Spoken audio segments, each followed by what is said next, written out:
There we go. Well, welcome everybody to the Trail Talk Tuesday. A little bit delayed with K-State Research and Extension, but sponsored by Sunflower Foundation and the Kansas Trails Council. The purpose of Trail Talk Tuesdays is to give communities the resources and information they need to build and maintain public trails. We want you to see and hear from other people in Kansas who have done this work in their communities. As always, the call is being recorded, and so please mute yourselves until you're ready to speak.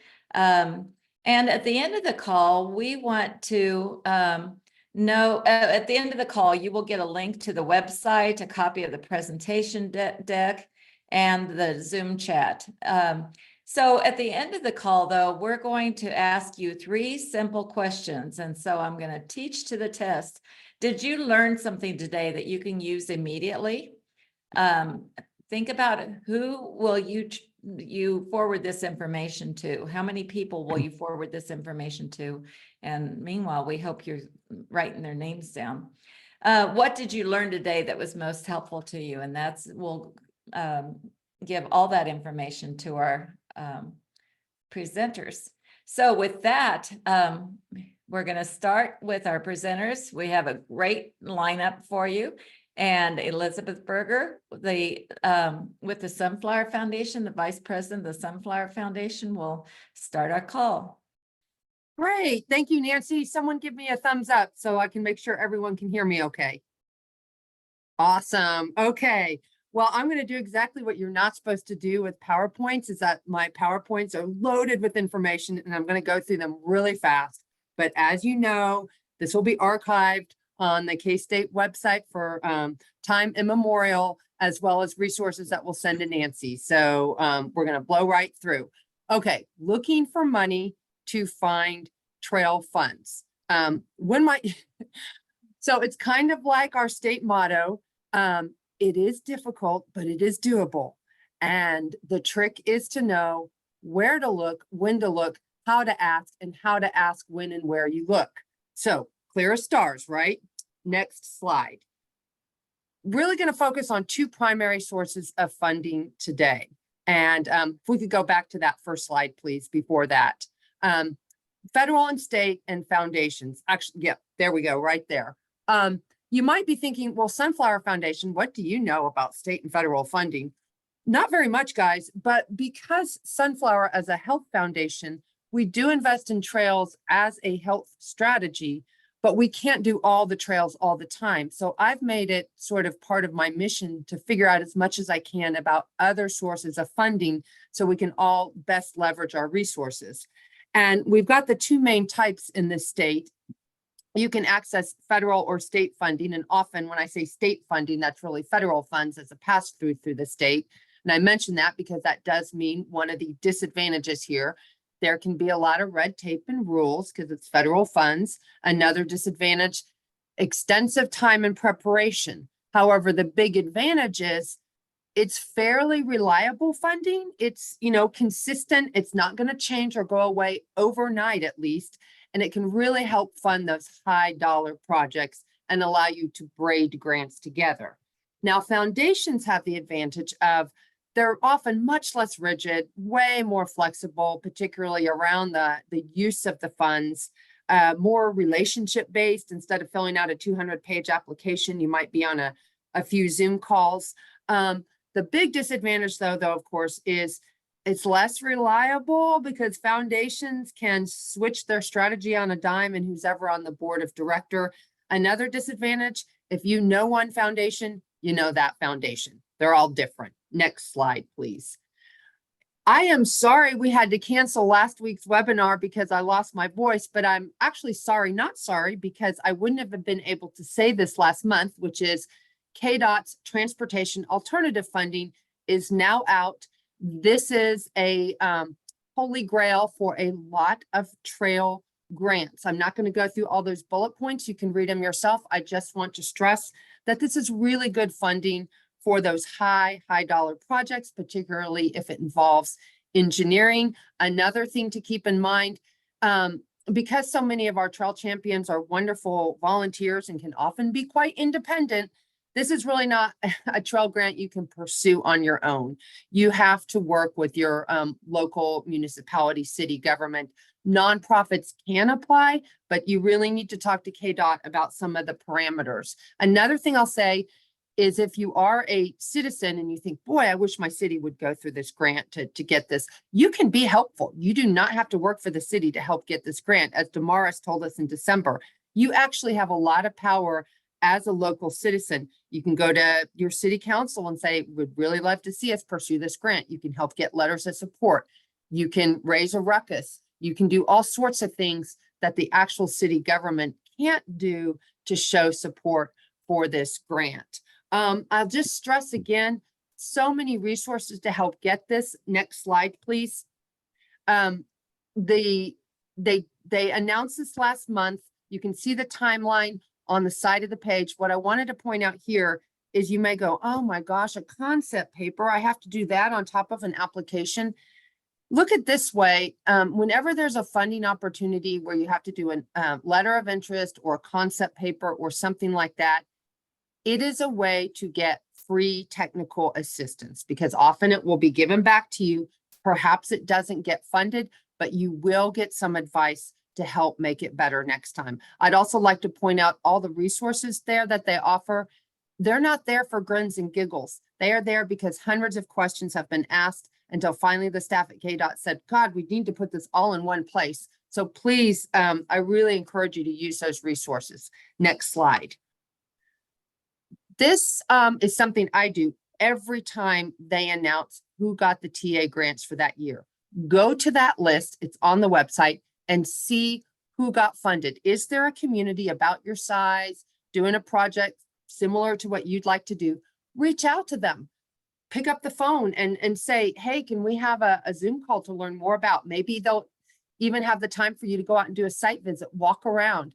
There is no better way to learn how to successfully seek and execute these federal grants than through those who have done before. So I might be breaking a rule saying do this, but I do it all the time. I watch these because I consider this my bench of expertise on how to learn about these KDOT grants. Next slide, please. The last thing I'll say is there are hidden pockets of funding in all state agencies. And if you dig enough in the website, you can find them. And there's webinars about them. There's resources to point you to them. And I listen to these webinars all the time. And because, KDOT's about safety, I listen to them. I don't watch them while I'm commuting. So I'm only listening. But it is how I figure out, okay, this community's doing that. This community's doing that. It's a really great way to figure out what's going on. I understand it takes time. That's why I, suggest you do it while commuting, or maybe you hide yourself from your family for 3 hours on a Saturday. Next slide, please. The other state agency that really offers these great federal funds to help build trails is Wildlife and Parks. Now, we're not going to back up the slides, but I do want to back up and say those KDOT grants are really about transportation, right? It's how do we safely get a person from A to B without using a car.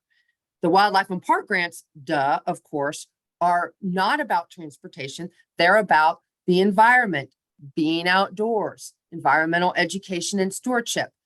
My point is, you can sometimes have the same trail project and pursue different avenues of funding for that trail project, and I'm not saying you can do this with KDOT and Wildlife and Parks, but you could have an agency that funds this and a foundation that funds that.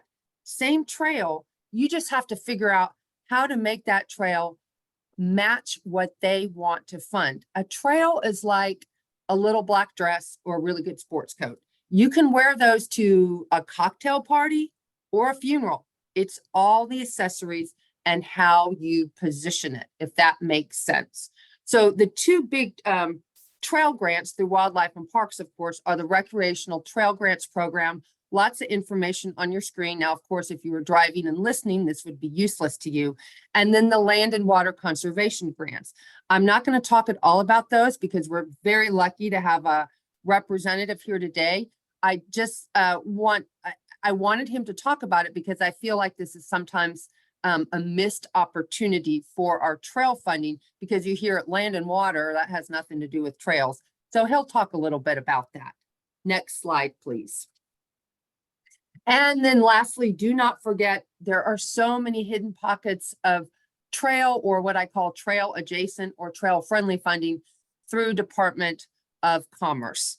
Next slide, please. You can go back and click on all these links later. Remember, you're going to put yourself aside on a Saturday afternoon. You're going to shut your door, hide from your family, get out a Excel spreadsheet and just start making the lists. What are the agencies and what are they funding? And Commerce makes it easy for you because they offer this and you can just scroll through and see what's available. I've circled the mural ones because you may think we want to do a trail, not a mural. Well, what if, you could think about how that mural could be part of your trailhead. Now you have a whole new group of supporters that may not give two hoots about a trail, but they love the idea of a mural to celebrate the town history. Now you've got new supporters. You still have to go after funds to construct the trail, but now you can have funds to enhance that trail, plus a whole new body of engagement. There is a Kansas town that did that.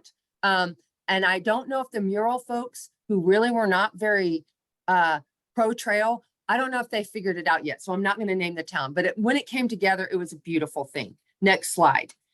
We have a representative from Commerce that oversees the CDBG Community Development Block Grant Programs, which recently got tweaked a few years ago. And it's very exciting, guys. Do you see that? Sidewalks and trails. Who funds sidewalks these days? So I'm not going to say anything more about it because I'm not the expert. Jenny is on here. Drop a line in the chat box if you want to learn more about it. Go to their website. They also have a map where you can see who has received CDBG funding, what kind of project did they receive it for, and then you could reach out to that community and learn more. Next slide, please. Talking fast because I don't want to take up the time for our other speakers. Let's move on to foundation funding. Oh, foundations. Yes, I wish I could give you the secret sauce, but they are all indeed very different. I would just encourage you to do your homework, not just on a specific foundation, but on how types of foundations differ from each other. You've got family foundations, you've got community foundations, you've got corporate foundations, and they all have different strategies. But if you can learn a little bit, like, for example, a family foundation, they might not be so crazy about having their name plastered everywhere on your trail because they don't want everyone calling them and begging for money. But a corporate foundation, they may really like those optics. So knowing sort of the different categories of foundation can be helpful in sort of level setting how you even approach it. Next slide, please. A lot of resources. Okay, you came to this webinar saying Elizabeth is going to tell us where to find money. Where do I find it? Well, I can at least point you to some places where you can find foundations that are giving money, and then we'll get to the trail part in a minute. This is instrumental without the A. I don't know why that is. There's a lot of websites out there that will list foundations and their funding, and then they want you to pay to find out more. I've never known anyone that's paid to find out more where it's been worth it. But if you are on this call and you have done that, let us know your experience in the chat box. I'd love to know more. I'm just giving this as an example. You can start every single one of those. You can Google them or whatever search engine you use. I don't want to give Google free PR to find out more. Next slide. Headwaters Economics has some good stuff on their website. And again, these will be available for you. 3 pages of different trail grants. You may look at them and go, well, that doesn't really apply to my area or this or that. But I would encourage you to still dig a little bit. You can at least see some of the language that a lot of trail funders are using, and that will help you write a savvier grant. They also have some other tips on there. Next slide, please. Nancy will have this available. I put this together. These are just websites that I have personally vetted and visited and used that I find extremely helpful for writing any kind of grant or understanding how foundations work. The first one, the second one for the top, free will. Lots of great webinars, and they talk about donor advised funds, DAFs. We do not have the time to go into it on this webinar, but DAFs are kind of the next frontier of how to unlock philanthropic funding. So I would encourage you to find out a little bit more about them and how could it pertain to trails. Down there at the very bottom, Candid, you may be familiar with Candid. It's a website. They do want you to pay to sort of unlock their extensive list of funders. But guess what? You can go to the library and do it for free. Go to the Candid website. There's a map on there. It shows you which libraries in Kansas have the free Candid resource where you can tap in and see this list of potential funding for whatever you need. And in this case, it's trails. Next slide. All right. Last but not least, research that foundation that you intend to approach for money. Believe me, they're going to do their research on you before they fund you. So turn the tables, do your research on them. If they have a website, most of them do, really try to figure it out. Now, I realize a lot of websites have kind of flowery jargon that maybe doesn't mean much, gobbledygook. Where you can really find out what they're funding, go to their annual report, if available, look at the list of grantees that have been funded and figure out, can you talk to any of them and learn from them about how did you get that award? If you want to, most foundations, they don't really like unsolicited proposals, but that doesn't mean you can't reach out, particularly if they say they want to hear from you on the website. Just an insider tip. I would think most foundations would prefer a polite, succinct email with some information rather than a cold call. It's really hard for someone at the, you're running out the door, you get a phone call, hey, can I have some money? It's too hard to process that all in due time. And email works much better as a first step in having that conversation. Next slide. Here's a list of both Kansas and national organizations that consistently fund in trails or have started to. You can look them up on yourself and you probably know most of them already. What I really wanted to get across is don't always think of, I can only go to foundations that quote fund trails. Figure out what the foundation cares about and then how your trail fits that stated mission. For example, do they care about youth development, mental health, environmental education?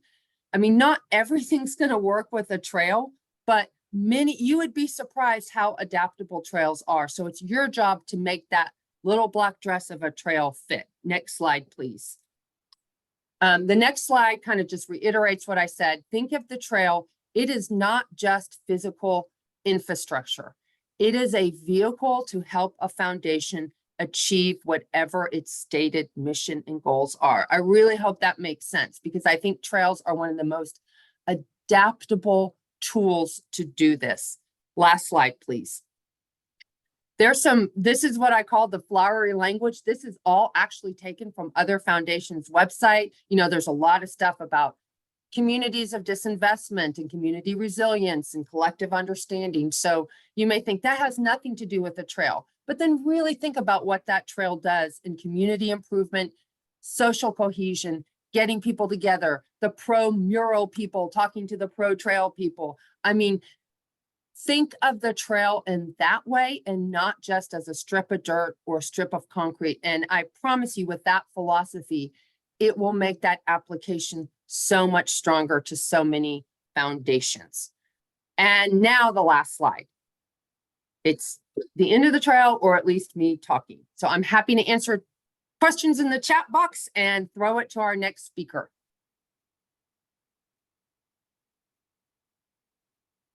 Thank you so much. And for the record, Elizabeth set us up perfectly on timing. Thanks, Elizabeth. So Riston Landwehr is with us from the Kansas Department of Wildlife and Parks, and he's going to talk to us about land and water conservation and trail grants. All right. Thank you, Nancy. Like Nancy said, my name is Riston Landwehr. I am the Land and Water Conservation Fund coordinator for the Kansas Department of Wildlife and Parks, specifically in the State Parks Division. We've also got Sherry Riffey on. who is our RTP grant coordinator within our State Parks Division as well. All right, so we're going to be talking about RTP and LWCF. I'll let Sherry start on funding source for RTP. So our funding source comes from off-road vehicles and the recreational fuel tax. So those dollars come into us through the federal government, and then we're able to hand those out to our communities and our state parks as the applications come in. LWCF is a little bit different. It's not tax funded. So where the funding source comes from is actually offshore drilling in the Gulf. Back in 2020, we had the Great American Outdoors Act that was passed that has permanently funded the Land and Water Conservation Fund program. So we're going to expect to see around 90 million annually put towards this program for the nation each year. So it's pretty incredible that got passed. We're ensured these funds will be there. Like Elizabeth said, since it's state and federal funds, it's not going anywhere anytime soon. Next slide, Nancy. Both of these grants are reimbursable grants. So you do have to spend the funds up front. RTP has a little bit of a higher match. When you're requesting funds, you can set your match percentage. So RTP, we match up to 80%. LWCF is going to be a max at 50% match. The lower your percentages, it might rank a little higher, but typically this is where the percentages sit with most applicants. Eligible entities that can apply for these funds through RTP, we have counties, cities, school districts, and it also includes nonprofits. LWCF is mostly similar to RTP minus nonprofits. It's got to be some sort of municipality or sub-state entity. LWCF, there is a perpetual stewardship requirement. So if you do use LWCF funds for a project, that whole park goes into an LWCF boundary with the National Park Service, and you are expected to keep that property within outdoor recreation for perpetuity. Both of these programs fund acquisition and development projects. Of course, RTP is trail focused, where LWCF is outdoor recreation. So there's a gamut of projects that are eligible. Annual allocations, Kansas sees roughly 3.5 million in land and water conservation funds each year to distribute to both the state and local projects. RTP is actually sitting around 1.2 million right now, with 30% of that focused on motorized trails only. You can see our application deadlines at the bottom, and then there'll be a link to our website later where you can find more information. Sherry, do you have anything to add? No, just that with that allocation for Kansas, 30% of that does have to be motorized. So any motorized trails, and that doesn't include e-bikes at this current time, but we're always looking to find more motorized trails in Kansas that are looking for that funding. So that's a good source of funding if you do have motorized trails in your area. Eligible projects, like I said, RTP is very trail specific. It can be a number of different trail items though, trailheads, the trail itself, supporting facilities. It could be maintenance and restoration, equipment to maintain the trails. And then there's an educational piece as well. Land and water conservation funds, again, this is more generalized. So all types of outdoor recreation. We've got swimming pools, ball fields, complexes, campgrounds. And of course, for you guys' focus, trails is always an eligible project through this program. Next slide, please. Thanks.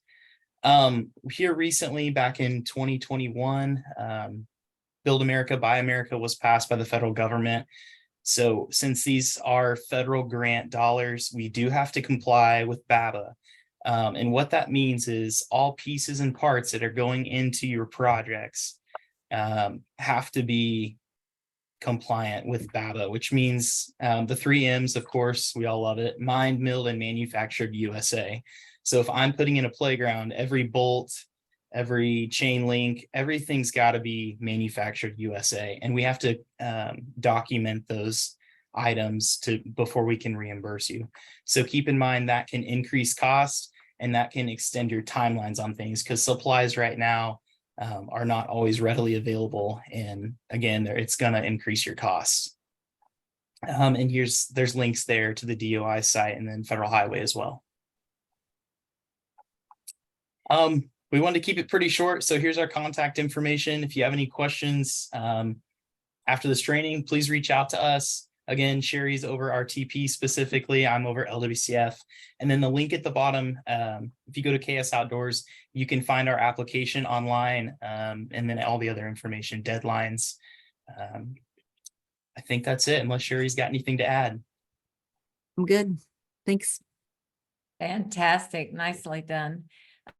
So next is building your budget. No matter where our source is, we have to build a budget. And Mike Goodwin has been designing and building trails for more than 24 years, and he's worked with hundreds of aspiring trail builders statewide. And Mike's going to help you understand how to build your budget. Okay, just a warning in advance, we are entering spreadsheet world. And I apologize in advance for loving spreadsheets just about as much as I love trails. So this can be your friend in seeking funding. And on the backside, it can be your friend in keeping track of your funding that you've received and how much you've spent and how much you can actually get reimbursed for, as Riston and Sherry were talking a moment ago. So I want to sort of echo something Elizabeth said. You need to become an expert in the funding source you're seeking funding from. And one way to do that is to read all of the projects that they've provided previously. Find projects where you can find data on their submissions, their actual proposals. And often you'll find spreadsheets like this one, where people have organized the requests that they're making and sort of outline the trade-offs between cash funding from the grant that they were seeking and in-kind matching and other kinds of matching. So I just wanted to show you an example. This is a spreadsheet that, by the way, you could obtain a copy of this if you'll just email us, info@kansastrailscouncil.org. What I'm doing here is laying out basically every component of the proposed trail project. Notice in the left-hand side, there are many categories of spending, and then there's a cost column, and then there's a category funding column. We'll talk through each one of these. If you organize this early in your grant request process, you can sort of sort things out and make sure you comply with the provisions of the particular funding source you're seeking money from. And so what I like to do is create the spreadsheet with the numbers, and then notice the reference column on the left. Nancy, next slide, please, if we could try that. Yeah, the reference number. What I like to do is create the spreadsheet where I'm doing all of the number crunching and organization, but then attach to the spreadsheet copies of the bid requests that you've made and the replies from various vendors and contractors. And if you number them, and they will coordinate back to the spreadsheet so that the funding source you're submitting this to can easily find out, okay, number one reference for gravel, hey, that's the very first project quote or contractor quote to look at, and it'll be on the next page. And if you number them, then it's very easy to follow. So yeah, Nancy, the next slide. This spreadsheet could be used in a couple of ways. One, you might just want to get a quote for the full cost of doing something, like in this case, $7,193 for gravel. Or you may not have a quote for the project, but you might have a quote per ton, for example, because most concrete or gravel folks quote this material cost in a price per ton or price per yard or something. So in this spreadsheet, it will do either. You could either type in the actual quote from a contractor for the full amount, or you could calculate it. And you can calculate it by going through a process of measuring what your length is, and you can see the formulas here. The spreadsheet has this all built in, so all you have to do is type in what's in yellow, and it will calculate all of the actual costs in the cost column. Okay, next slide, Nancy. I think we're going to look at the blue shading. So most funding sources have some combination of cash that they'll provide or cash matching that's required, or sometimes in-kind matching, which would be, for example, if you had volunteer help and you thought their efforts were worth $20 per hour, you could price that out. And so what we've done here is categorize each of the various expense categories and note which they are, whether they're grant funded, a cash match, or in-kind matching. And then down below in the lower left-hand side, you see those same three categories. That's so that the spreadsheet can calculate the subtotals for each of the types of funding. And that's important because some projects like this one require that the grant funding be less than 50% of the total project. Notice we've got 49.5%. And in addition to that, you can only have cash match that is equal to or greater than the in-kind match. And so you can actually game this by putting in the numbers that you think will work and being sure that you actually comply with the rules of the particular foundation or funding source that you're seeking. This is where you can say, well, wait a minute, maybe I need to throw in a few more cash dollars to fund part of this, or maybe I need to have more in-kind to make sure that all of the calculations work for the particular funder. And again, each one's different, as Elizabeth said. After you've become an expert in how each funding source works, or the one that you're seeking works, then you go to work to try to figure out how you can fit that into your project, or vice versa, fit your project into the rules that are established by the particular funding source. So Nancy, next slide, please. Notice that in this case, you can't have more than 50% in funding for the grant cash that's coming to you. So you have to analyze that and look at all of the numbers that you've entered in the contractor quotes and the numbers up above, and then look to the various categories to make sure that you actually do comply with the rules that the funding sources set. Again, this works for some funding projects. I might say in the case of what Riston and Sherry were talking about, it's a simple 80-20 in the case of recreational trail projects, and it's a case of 50-50 matching in the case of the wildlife, the other funding.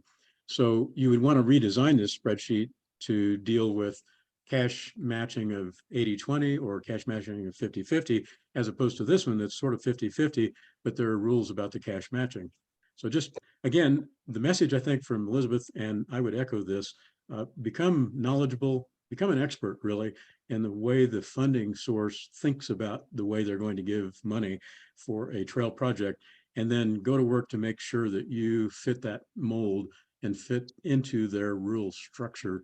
And often it helps to communicate with the funding source and say, hey, wait a minute, I've got this situation. Can I do this with cash and still get grant funding? Something, you know, the dialogue really does help a lot when you've actually, when you're seeking funding from a particular source. So Nancy, with that, I would pass the torch to Mike. Very good. So Mike Scanlon is the city manager, now retired from Osawatomie, Kansas. And he's built a national reputation for his experience in local government and nonprofits management. And there's no one more qualified than Mike with all of his vast experiences to give us tips from the field. Thank you, Nancy. And thank you everyone for joining. I'm going to probably create a big summary off of everything that you've already heard. There is a quote that I use, and it really plays well when you're talking about trails, and it's from John Muir, and it says, when we try to pick out anything by itself, we find it hitched to everything else in the universe. And that is so true about trails. And I think I saw in the chat box someone talking about murals and how murals can create destinations for trails, and that is so true. From my perspective, here's what, if you're a community, whether it's a city, a county, a set of not-for-profits that are trying to build a trail, or just a community volunteer, you need a plan. And you can do it yourself, but engaging the community in what that plan is going to be and how it's going to serve the community will help you a lot when you approach foundations, when you approach federal or state agencies and you're looking for money. If you're in a metropolitan area, you're going to have a metropolitan planning organization that probably has a bike or bike ped plan for the area. So there might already be a planning resource available to you that ties to your community that you're not even aware of. You have the Kansas Safe Routes to School Planning and Programming Grant. So I would encourage anybody that's looking to develop trails, start with a plan. What is it that you want to accomplish? Then match up what you're trying to accomplish with what a foundation might fund or what's available through the state or the federal government, and whether that's CDBG, Transportation Alternative, Sherry and Riston's funds that they have available. There are all kinds of sources out there. So I'm going to walk you through sort of the Osawatomie experience. Next slide. It starts for us with Mile Zero on the Flint Hills Trail. So the Flint Hills Trail, Mile Zero is in Osawatomie, Kansas.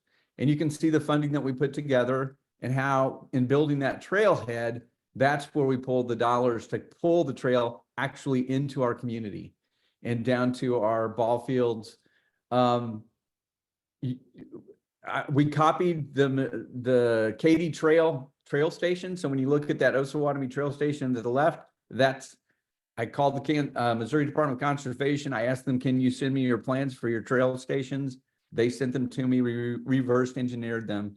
I got a sign company to help put up the Flint Hills Trail sign. If you type in Flint Hills Trail, I can almost guarantee that's going to be it's probably going to be the first 10 images where people have bikes that are leaning up there or parked next to them. You'll see a Mile Zero bike rack. That's like the fourth picture to the right. There's a mural there behind it now. That mural wasn't there 18 months ago. So back to the mural, that came through the Office of Rural Prosperity. Then we came up with a combination of, we have a history we want to tie to, and we will have a trail we want to tie to. So you start seeing how we overlay our history with our trails. We went to MARC. MARC is a metropolitan planning organization that we're part of through Miami County. And we got a Planning Sustainable Places grant, 75% MARC, 25% city. And it was about like, how can we think about transportation in our community? The first grant was called Oz Commons. It laid out routes that connected to the Flint Hills Trail. Those routes became plans. Those plans became spreadsheets like Mike just showed, which then became the submission that we made for a number of different programs that are available to us. I will tell you that community engagement, because these projects can sometimes be long-term and they can be at times politically sensitive, but the more you can engage the community in supporting your efforts, the better your efforts will be. Next slide. So we have an amazing history from the Potawatomi Trail of Death, which ended in Osawatomie and then went a little to the southeast. We have John Brown, August 30, 1856, the first time there were casualties and deaths on both what would be considered the North and South, which was fought in Osawatomie. We have the state park. We have the cabin in the pergola that it's in, and we're looking to seek federal dollars to actually improve that and become a National Historic Park site. So part of what we wanted to do with trails was connect to our history and to our community. So next slide, Nancy. So as we're doing planning for sustainable places, we started identifying bike boulevards, trail loops, mountain bike courses, pump tracks. How could we create sort of a small mecca of bicycle-friendly activities that connected to the Flint Hill Trail? So that if you came into our community, there were other places to take your bike. There were other routes you could follow. You could tie it into your downtown, or you could tie it into your historic sites. Next slide, Nancy. And then working with Kansas Department of Wildlife and Parks, they were able to get a RAISE grant, which really is going to enhance the Flint Hills Trail. We applied for a TA grant for projects that you saw on that previous slide. At the same time, we went to our voters and we said, hey, as we're looking at trails, we need to be fixing our streets. So when you look at the 6th Street project that's being proposed, and really it's under construction, funded and under construction, you will find trail connections to those loops that you saw on those previous maps, which tie to historic places, which tie to our downtown, which create that economic stimulus that we want to try to get from the trail. So you'll see we got a $1.5 million transportation alternative grant. A shout out to Jenny Kramer. I hope she's on this call. Between Jenny and Sherry, those are two amazing resources that we have in Kansas. Do not hesitate to ask them questions. They will direct you in the right way in terms of how you can put together an appropriate and a project that can be funded. They can tell you what you need to do and what you should avoid. I threw in a couple of copies of the letters that we got from the Recreation Trail Program. So we have a pump track that we will be building in the spring, a mountain bike course we will be building on the state hospital. Hopefully, with a little bit of luck, we'll tie it to the First Street Bridge, which is one of the most historic bridges, not just in Kansas, but the United States, and rehab it. And then all of a sudden, if you go to the MARC, Mid-America Regional Council bike plan, you're going to find a connection between the Flint Hills Trail and the Katy Trail. There's actually a corridor identified in that MPO document that shows how we would connect these two trails using the First Street Bridge, going right by Sherry's pump track and mountain bike course. So it's not about just finding money for trails. It's about how do you integrate the trails into your community and into your region, because that's where you will leverage the dollars. Thank you, Nancy. Wonderful, wonderful. Nancy Nelson had a dream, and her dream was to create a trail. She used her passion for the outdoors to drive her quest to find money. And she started with a grant that won more than $300,000. Take it away. Okay, I feel like a lot of what I was going to talk about, I might be reiterating what the Mike and Sherry and Riston have talked about. So from a volunteer perspective, let me just say there is light at the end of the tunnel, and I wish I would have had someone like Elizabeth that could have told me where and how, because when we realized 2 years ago that we had this vacated rail corridor and we had a lot of the volunteer labor to build this trail as well as the equipment, but we had no money for any of the screening or any of the improvements we needed to make. It was a daunting task to think that, you know, a couple of volunteers from 2 counties with a population of less than 23,000 were going to figure out a way to fund this. So what I'm going to tell you is just some things that are just, like Nancy said, some tips from the field. And what we did was, well, I attended a grant writing seminar that Nancy put on probably 4 years ago in Yates Center. I had no idea at that time what I was going to use that for, so that did help. I also started to collect information, kind of like Mike's spreadsheets, on some of the different grants that I had found, and I tried to put together some of the pieces on whether they were matching, whether they were reimbursable. I looked at some private family foundations, but one of the things that I did do that seemed to work was I read the newspaper every day. I looked to see what entities around me were being funded. And I realized that there was a common denominator with funding that our hospital, our local county hospital, was receiving, as well as our regional development authority. So I did what Elizabeth said. I researched that private family foundation to see if what we needed might fit their mission statement. And their mission statement was that they wanted to help communities of less than 50,000. So we fit the bill. We sent a letter of intent, and that's kind of that short story. We were able to acquire that funding. So in a way, I guess what I'm trying to say is you don't have to reinvent the wheel. A lot of this, you can just look and see what other people are doing, and you can copy that. So go to the trail seminars, go to the trail appreciation days, visit the other trail towns, ride to the other trail towns, ride the trail, see who their sponsors are. I always take photos. I take photos of their trail maintenance equipment. I take photos of their shelters. I take photos of their half gates, their bollards, everything I think that I might need at some point. And a lot of times I just copy it. And Also, on my spreadsheet, I do also try to make notes on not just which ones are matching grants and reimbursable grants, but a lot of times there are time limits on the construction and when you need to complete what it is you're working on. I guess another really important thing too is if there are matching funds that will accept in-kind labor, what we've had, it's been a huge hurdle to try to find a method for our volunteers to keep track of their donated machinery, labor hours, and fuel costs. And so far, what I found is I found a Google form that I'm working on, and believe it or not, the volunteers, they've been using it, but that's a way for us to accumulate a description of the work. They can list the equipment that they were on that day, how many hours they were on a skid steer or working on an excavator, maybe to like pull up some ties that we missed or stakes. They can put in their fuel costs.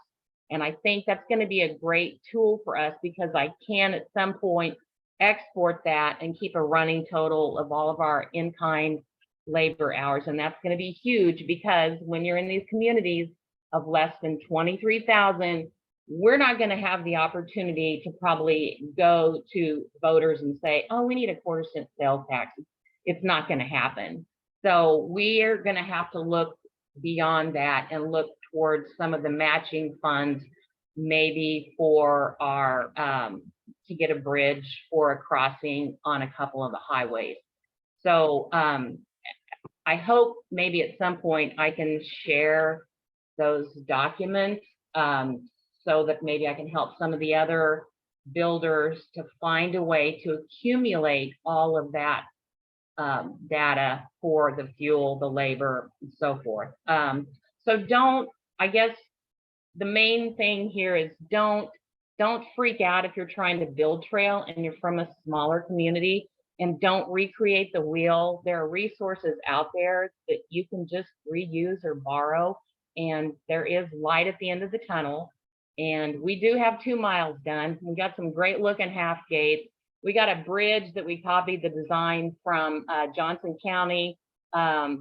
Mike Scanlon sent me the Walker Trailhead plan. So, you know, we're going to downsize that and use it for a shelter. And so visit other trail towns, go to other foundation get-togethers at the Sunflower. You just never know who you might sit next to that's going to say, oh, we can help you with that funding you need for an engineering report. So anyway, if you're a volunteer, don't give up. There are resources, and most of them are on this call today.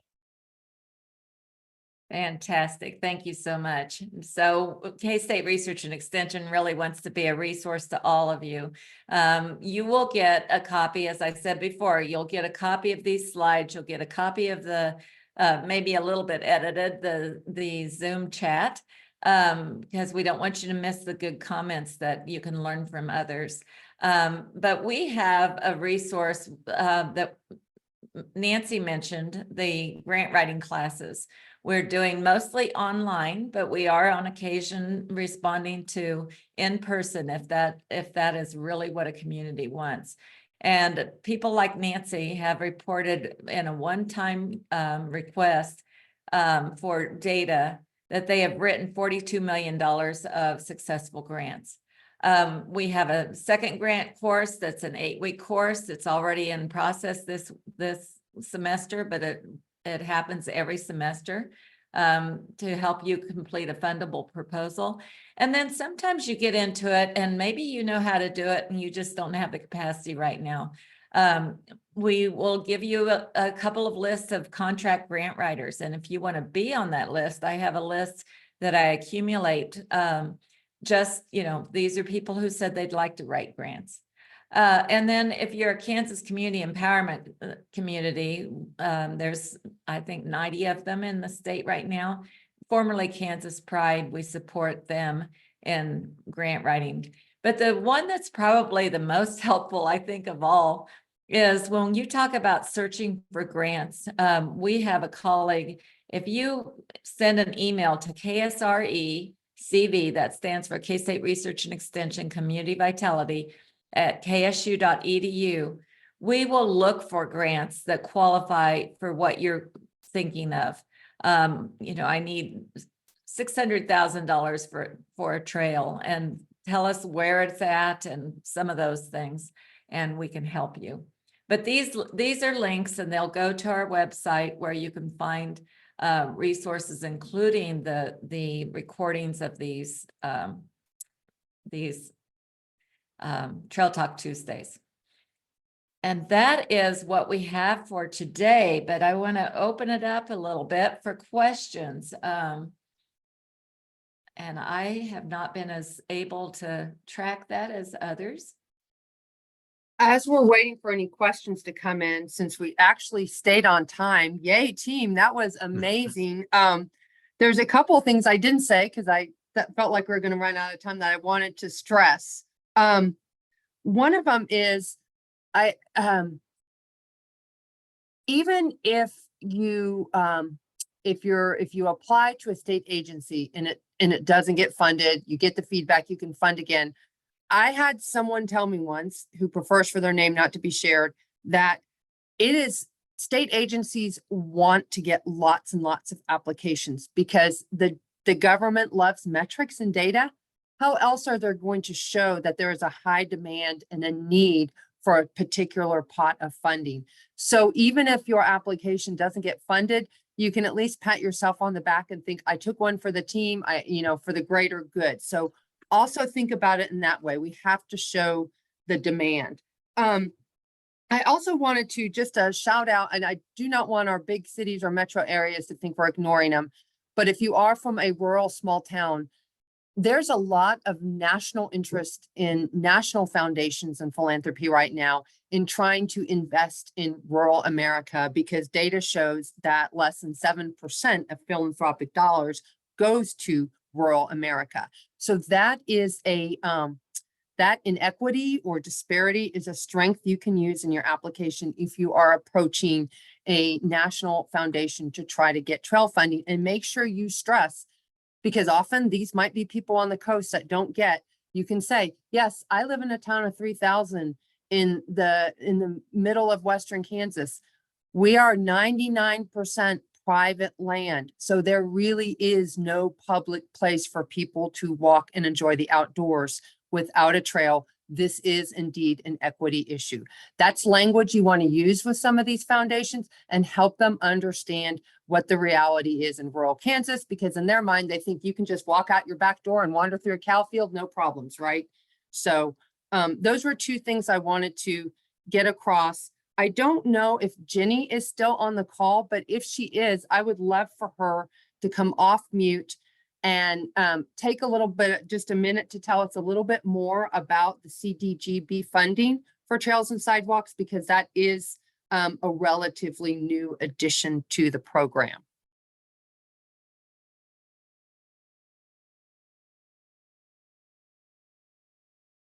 And she may have had to go.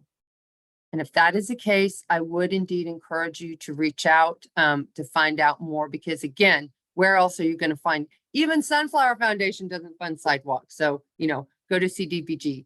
Do we have any questions, Mike? There were some questions, but I think one comment was rather interesting. Jeff Usher, are you, I think He still had to on? leave, but Okay. since this is being recorded, let's try to get some input on that. I think it's an intriguing idea. Yeah, so let me back up to kind of a ground zero. On almost all funding, the people building the trail most often have to spend money and then get reimbursed for that money, which raises an interesting dilemma, because a lot of small groups, especially in rural towns like you were talking about, Elizabeth, they don't have the seed money. They don't have the initial money sitting in a bank account to go out and buy materials and pay for things in advance of getting the grant funding. And so it's sort of like a chicken and egg kind of problem. Jeff Usher mentioned in the chat room, would it be of interest of anyone to have the potential to get a grant, if you will, a zero interest loan from a funding source to pay those upfront costs that the local group doesn't have. And then, of course, they'd be paid back when the grant does come through. Would there be an interest in having a funding source to temporarily pay those upfront costs? I'd be curious to hear what anyone might think of that idea. I think it's a grand idea. And many projects get stalled just because they don't have $10,000 or $20,000 laying around to begin the project.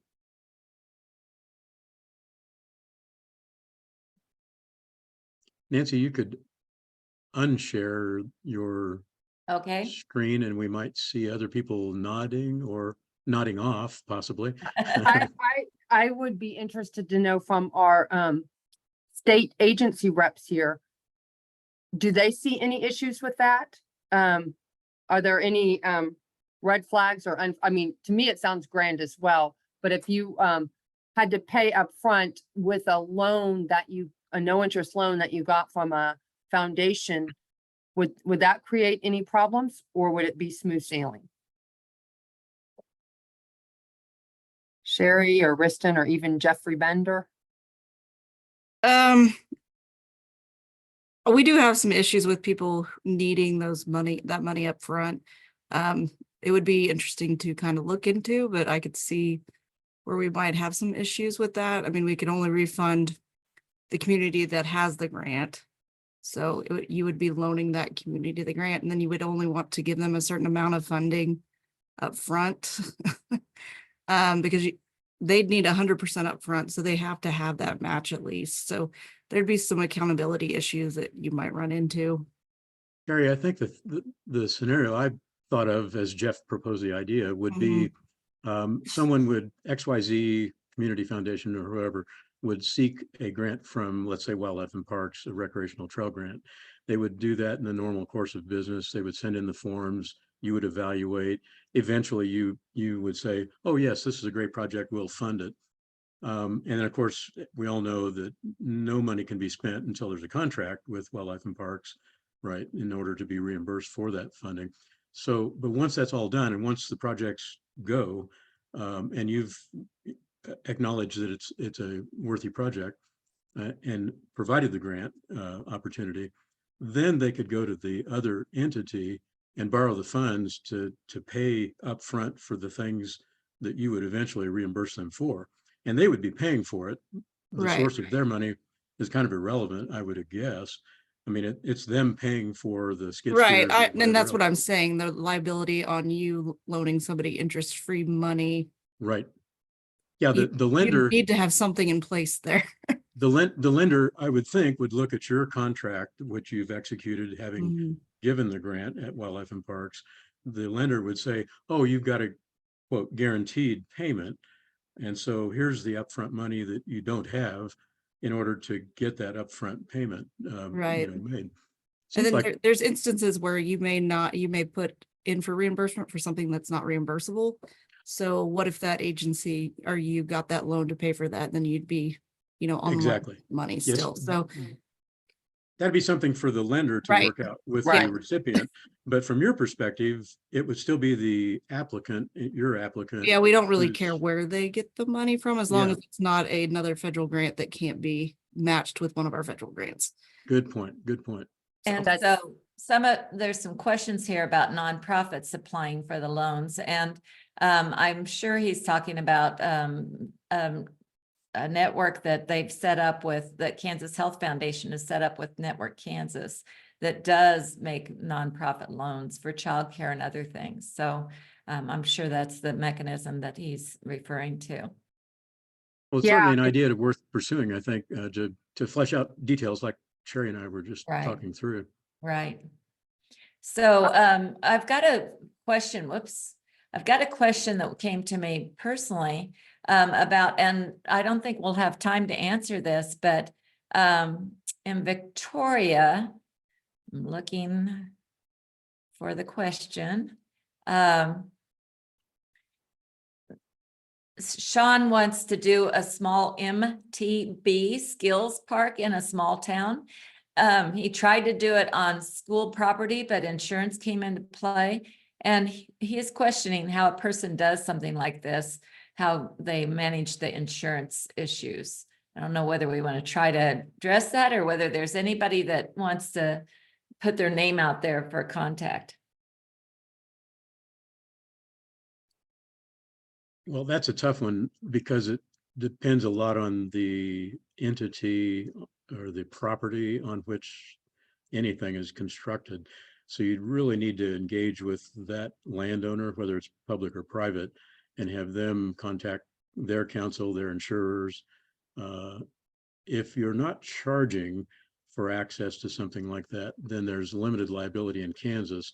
And I don't profess to be an expert from a legal perspective on that, but again, contacting the landowner, in this case, maybe a school, having their attorneys, their insurers weigh in, they can tell you exactly whether they think it's an increase in liability. Hence, someone might need to add a rider to a policy, or they might need to do something different with the project to make it okay.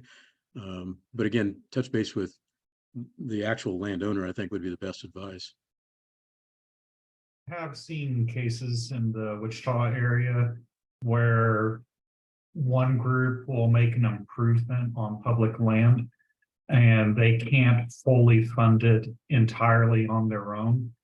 And part of closing that gap is the local government accepted the liability as an additional liability that they're going to cover on their own insurance. So that might be one avenue to check for. Yeah, it would make a true partnership between the entity doing the work and the landowner.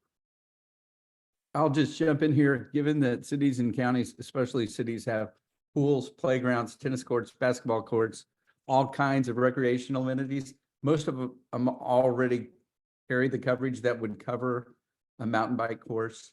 And then the other thing that I would suggest, and I did this with the school district in Osawatomie, is that we entered into a license agreement where we had to take a portion of the trail across school property.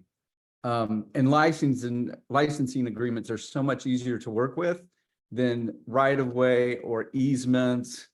You'll spend 3 years trying to figure out all of that, but you can easily enter into a licensing agreement. In Colorado, I would guarantee you probably a quarter of the trails have licensing agreements where they're crossing lands and property. They don't have easements and right-of-ways. And it basically says you will use it for this purpose. And if you can discontinue its use, it just goes back to what it was before. Really helpful. That's great information. I know people are dropping off if they need to. I'm gonna just jump in and say one last thing, not to do with insurance, but we're going back to grants and money.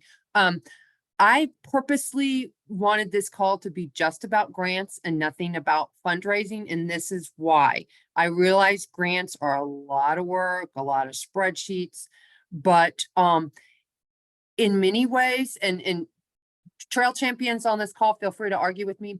Once you have a few grants or even just one grant under your belt and that trail project is underway, it's a heck of a lot easier to start raising money in your community. And what you really want to, what I have seen at least, what you really want to focus your time and energy when it comes to fundraising is getting the funds to maintain the trail. Because state agencies and foundations are notoriously stingy and unreasonable about any funding for maintenance. And I'm sorry about that. So that's where you should think about the fundraising comes in, is getting that money that you'll need every year to keep that trail maintained in perpetuity and repairs and such. Elizabeth, to that point, the Kansas Trails Council, as an example of that idea, we've had for many years what we call Friends of the Trail program. So when you want to donate money to a specific trail that you really love, you can send us a check and say, I want this spent on XYZ trail. And we keep track and use that money largely for maintenance or expanding the trail possibly. But it's a vehicle. If you're a nonprofit, that's also tax deductible. So you can send money to a specific trail that you really like, and it helps everybody maintain the trail that you really like, and you get a tax credit. Doug asks, would the state of Kansas offer a licensing agreement for access of a trail under a state highway? Who would know the answer? That's a KDOT thing. Jenny Kramer probably. What was the question? Would the state of Kansas offer a licensing agreement for access to of a trail under a state highway? License, well, I think it would be a permit process. So speaking with the area engineer to identify what would be needed there. Cool. Thank you, Jenny. And This Russell. is Tom Keller from St. Francis in Cheyenne County. And before you started recording and we, 12 o'clock, I had shared that our family had set up a lease with the city of St. Francis back in 1989. It was a 25-year lease on a pond that we had on our property adjacent to the city. And then in 2012, we expanded that lease to include a nature walk along the river, and that's about 50 acres. And in that time period, we've had no issues with liability or there's been some vandalism that the city's had to deal with, but in regards to individual liability, clear back to 89, we've really had no problems for our family farm. Very good. Excellent. Okay, well, with that, our next call is on March 12th, and the call will be on trail sustainability, which we've premised just a little bit, previewed just a little bit of. And I usually like to end the calls with a quote. And our quote for today is from Mary Oliver. What is it you plan to do with your one wild and precious life? And thank you all for being here, and expect that you will get a link to the call and the recordings afterwards. Thanks, Bye. everybody.